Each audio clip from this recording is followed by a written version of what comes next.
Então, amados, que o Senhor te abençoe, ilumine seu coração, te livre de todo mal e te guarde à sombra das suas asas. Passando aqui para continuar nossas aulas, hoje falando do capítulo 6.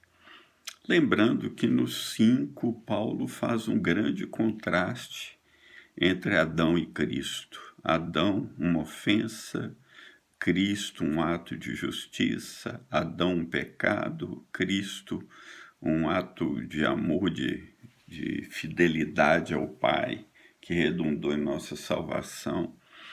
Todos esses contrastes que Paulo fala, né? Adão, a transgressão, Cristo, a justiça, que trouxe um condenação, o outro justificação para a vida, um onde o pecado abundou, o outro onde a graça superabundou, por aí vai. E finalmente ele termina lá o capítulo 5 falando daqueles dois reinos, daqueles dois reis, né? O pecado que reina pela morte, ou a morte reina por causa do pecado, o binômio morte e pecado, e a graça que reina pela justiça. Até sugeri vocês que decorassem os versículos 20 e 21, onde está escrito: veio, porém, a lei para que a ofensa abundasse, mas onde abundou o pecado, superabundou a graça, para que, assim como o pecado reinou na morte, também a graça reinasse pela justiça, para a vida eterna por Jesus Cristo, nosso Senhor. Nesse meu caminho de buscar um equilíbrio entre justiça e amor, esse versículo 21, 20 e 21 são gloriosos, porque fala, né, do binômio pecado-morte e do binômio graça-justiça, e a graça reina pela justiça. Então, o equilíbrio, compreende? Né? O fundamento do trono é justiça e juízo, é diante do rosto de Deus vai a misericórdia, ou seja, justiça e juízo são a base pelo qual a graça passou a reinar, e a graça reina desde a eternidade. Mas lembra que Paulo, falando essas coisas, ele começou a ser criticado e acusado de ser um liberal, né, de liberar tudo. Agora podemos pecar porque a graça vai superabundar, então eu posso tudo. Isso é um desvio da doutrina, uma doutrina que começou e até hoje ela está enraizada em muitas igrejas e muitas nações. Mas aí Paulo vai responder essa questão sobre a graça. Será que a gente pode liberar geral? Ou a gente tem cercas, tem limites? Tem.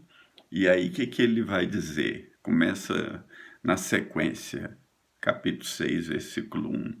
Que diremos, pois? Permaneceremos no pecado para que a graça abunde? De modo nenhum. Lembra da palavra? De modo nenhum. Nem passa pela sua cabeça, né? Não deixa isso ser enraizado na sua mente. Por quê? Porque nós que estamos mortos para o pecado, como viveremos ainda nele? É impossível alguém que morreu para o pecado e foi batizado em Cristo, porque você é batizado em Cristo quando você nasce de novo. Você foi batizado em Cristo, você foi batizado na morte dele, porque ele diz, versículo 3, ou não sabeis que todos quantos fomos batizados em Jesus Cristo, fomos batizados na sua morte, de sorte que fomos sepultados com ele pelo batismo na morte, para que, como Cristo foi ressuscitado dentre os mortos pela glória do Pai, assim andemos nós também em novidade de vida, porque se fomos plantados juntamente com ele na semelhança da sua morte, também o seremos da sua ressurreição. Versículo 5. Aqui, nesse capítulo, aparece pelo menos 3 vezes ou mais, várias vezes, o Paulo vai falar, vocês Vocês não conhecem, vocês não entendem. Então, esse saber, esse entender, esse buscar, esse ter revelação ou iluminação da palavra de Deus é essencial para crescer na fé. Se você não sabe, quando você foi batizado em Jesus, você foi batizado na morte, você não entende a graça, né? Veio, porém, a lei para que a ofensa abundasse, mas agora a graça entrou de uma maneira superabundante. A graça é o muito mais, né? Os que recebem a graça, o dom da justiça, vão reinar muito mais. Ela é muito mais sobre o pecado, ela é como um tsunami.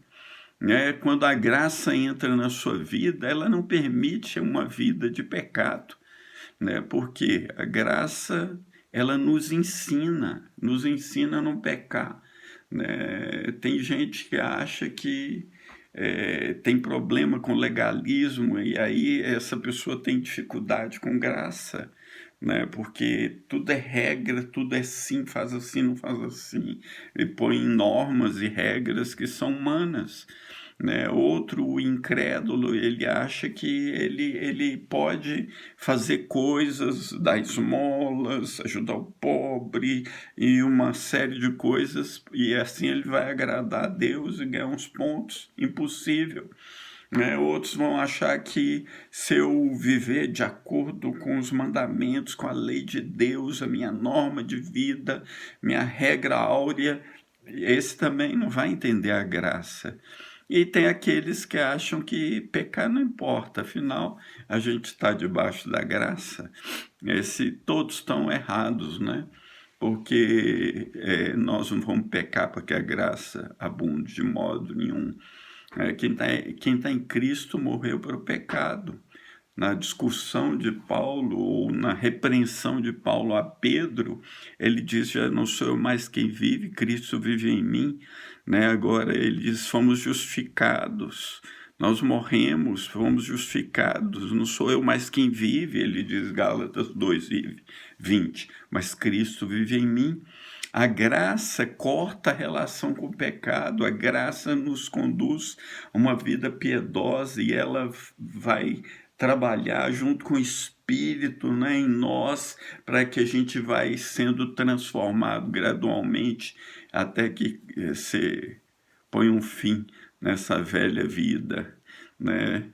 Não dá para andar na graça e viver no pecado. Não dá para ser salvo e continuar vivendo no pecado. João diz que quem vive no pecado não conhece a Deus. Não viu, não conhece. Quem vive pecando não conhece a Deus, não foi salvo. Nós que fomos salvos pela graça, não somos mais escravos, estamos livres. E ele diz, todos que estão em Cristo foram batizados em Jesus. Não sabeis que todos que foram batizados em Cristo foram batizados em sua morte? Quando o batismo, repetindo, o batismo em Cristo acontece quando nascemos de novo. Batismo na água, nas águas, é apenas uma confirmação daquilo que aconteceu no seu coração quando você nasceu de novo. Então, batismo nas águas é diferente de batismo em Cristo. O batismo em Cristo vem no momento que você nasce de novo. O batismo nas águas vem a posteriori, mas ambos têm uma mesma leitura. Em Cristo é um fato espiritual real. Quem foi batizado em Cristo foi unido espiritualmente na morte e na ressurreição de Cristo. Agora, quando você entra nas águas, você diz, olha, eu fui unido na morte e na ressurreição de Cristo, por isso eu estou aqui mergulhando nessas águas e me levantando para viver uma vida em novidade como Cristo deseja e como Cristo implantou em mim. Então, o batismo em Cristo te introduz a tudo que diz respeito ao reino de Deus e a Cristo, né? Porque você entrou Você entrou em Cristo. Isso ele vai desenvolver mais um pouco para frente. Então, o batismo de Cristo é um símbolo, é uma realidade espiritual, cujo batismo nas águas é um símbolo do real arrependimento que aconteceu e da ação poderosa do Espírito Santo. Então, revendo, temos 3 batismos: batismo em Cristo, ou também em outro texto, ele é chamado batismo no corpo. Você foi introduzido no corpo de Cristo, introduzido em Cristo. Agora, se alguém está em Cristo, é nova criatura. As coisas velhas passaram, agora você foi enxertado na videira, você foi colocado na videira verdadeira, que é Cristo. O batismo nas águas é uma identificação, a declaração de fé do que aconteceu no interior. E o batismo no Espírito é uma plenitude, é um enchimento, é um transbordar do Espírito. Mas voltando ao texto, o versículo 5 diz que se fomos plantados com ele na semelhança da sua morte, também o seremos na semelhança da sua ressurreição. De novo, batismo em Cristo é um plantio, né? Deus te semeia na morte e na ressurreição de Cristo. Semeia você para produzir vida. Na sequência, no versículo 6, ele diz: sabendo isto, olha o sabendo de novo, como eu disse. Então, nós vimos o sabendo ou não sabeis no versículo 3, agora vimos sabendo isso no versículo 6, que o nosso homem velho foi com ele crucificado, para que o corpo do pecado seja desfeito, para que não sirvamos mais o pecado. Então, nosso velho homem foi com ele crucificado. Se ele foi crucificado, ele desfez o corpo do pecado, a força do pecado, aquilo que comandava. A força do pecado, mais para frente, Paulo vai dizer que a lei, né?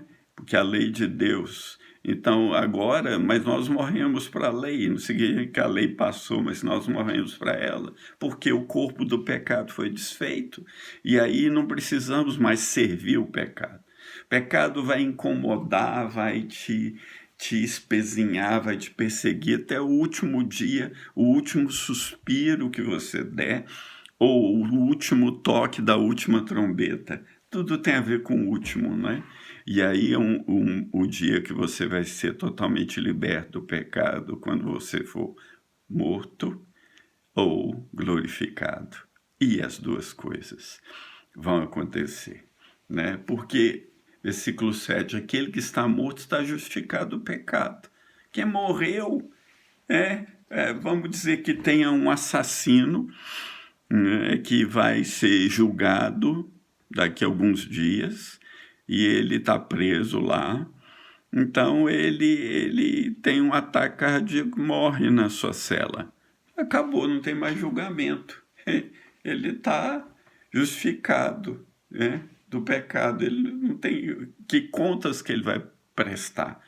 Assim, quem foi morto, quem foi unido na morte de Cristo, também não tem mais contas para prestar, porque fomos justificados. Lembra, no início do capítulo 5, tendo sido justificados pela fé, temos paz com Deus, né? Porque morremos com Cristo. Ora, se já morremos, versículo 8, com Cristo, cremos que também com ele viveremos. Então, se você morreu com ele, foi unido na morte e foi unido na ressurreição, então você também vai viver com ele, vai viver uma vida nova, uma novidade de vida, como ele disse antes, em novidade de vida, Cristo em nós, esperança da glória, Cristo movendo no nosso coração uma vida de Cristo. E assim, como diz Paulo, se deve também com ele confessar: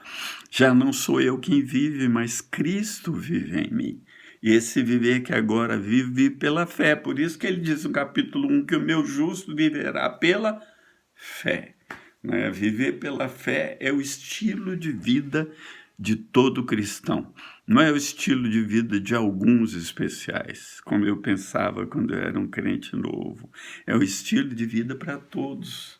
Por quê? Versículo 9, outros sabendo, ele começa o 9 com outros sabendo, sabendo o quê? Irmãos, você precisa saber, ele precisa ensinar. E quando entender, tiver os olhos do seu coração iluminados, ensina a outros essas verdades, sabendo que, tendo sido Cristo, olha aí de novo, lembra tendo sido, capítulo 5:1, tendo sido justificado, agora, tendo sido Cristo, significa que alguém fora fez, o Pai. Tendo sido Cristo ressuscitado dentre os mortos, já não morre. A morte não tem mais domínio sobre ele, pois, quanto a ter morrido, de uma vez morreu para o pecado, mas quanto a viver, vive para Deus. Assim também vós considerai-vos certamente mortos para o pecado, mas vivos para Deus em Cristo Jesus, nosso Senhor.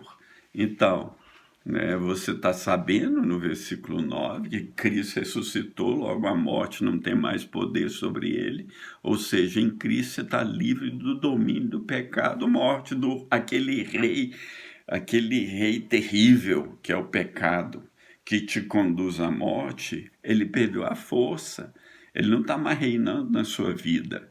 Você morreu com Cristo e vai viver com Cristo. Ele vive para sempre, nós estamos nele e ele está em nós. E a vida de Jesus, que agora está em você, é uma vida vitoriosa. Assim a morte perdeu toda a força, porque ele vive, né? Pois ele vive, posso crer no amanhã, né? Você pode crer no hoje e no amanhã, porque ele está com você, estarei convosco todos os dias. Você pode crer nele hoje e amanhã, porque a vida dele é uma vida vitoriosa. Tem de bom ânimo, Jesus falou. Eu venci o mundo. Aí, no versículo 11, ele diz, considerai-vos mortos por pecado. A palavra considerar tem a mesma raiz da palavra imputar. Então, Abraão teve a sua fé imputada como justiça. Davi diz, bem-aventurado o homem que em Deus não imputa o pecado. Agora você considere-se morto para o pecado. Você tinha antes uma imputação de pecado, agora não, você tem uma imputação de justiça.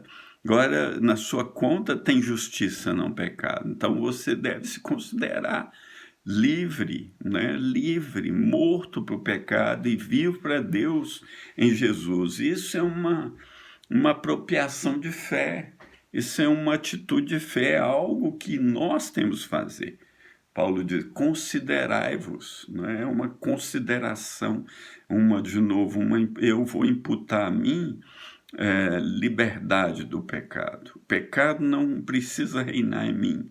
Eu não quero que o pecado reine em mim. Deus me livre do pecado. Senhor, livra-me do mal. Livra-me. Jesus ensinou a orar ao Pai Nosso, né? Que estás no céu, santificado seja o vosso nome. Seja feita a sua vontade, assim na terra como no céu. Pão nosso de cada dia nos dai hoje, e perdoa as nossas dívidas, como nós perdoamos nossos devedores, e não nos deixe cair em tentação, mas livrai-nos do mal. Então, livra-nos do maligno, não nos deixes cair em tentação, livra das garras de Satanás. A nossa luta, Paulo vai dizer, não é contra carne e sangue, a luta contra o pecado, contra a tentação, é feroz, e nós temos que tomar uma postura do lado do Senhor, tomando a nossa armadura e o capacete da salvação, o escudo da fé, né, o elmo, a couraça da justiça, e por aí vai, como Paulo diz em Efésios 6.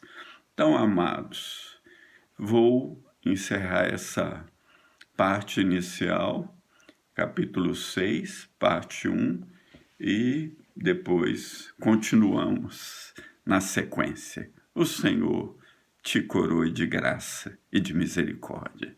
Grande abraço, queridos alunos.